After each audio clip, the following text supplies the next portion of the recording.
परवीन शाकर साहिबा की ये गज़ल आपकी सुमहातों की नज़र। छूने से कब्ल रंग के पैकर पिघल गए। छूने से कब्ल रंग के पैकर पिघल गए। मुट्ठी में आ न पाए कि जुगनू निकल गए।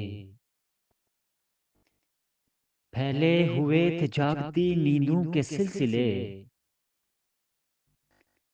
फैले हुए थे जागती नींदों के सिलसिले। आंखें खुली तो रात के मंजर बदल गए। कब हिद्दते गुलाब पे हर्फ आने पाएगा। कब हिद्दते गुलाब पे हर्फ आने पाएगा। तितली के पर उड़ान की गर्मी से जल गए।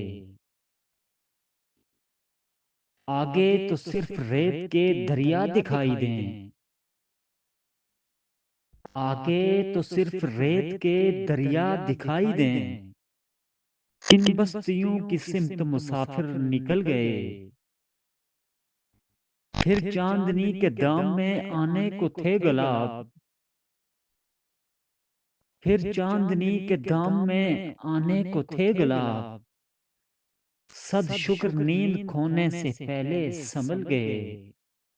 सद शुक्र नींद खोने से पहले संभल गए। बहुत शुक्रिया।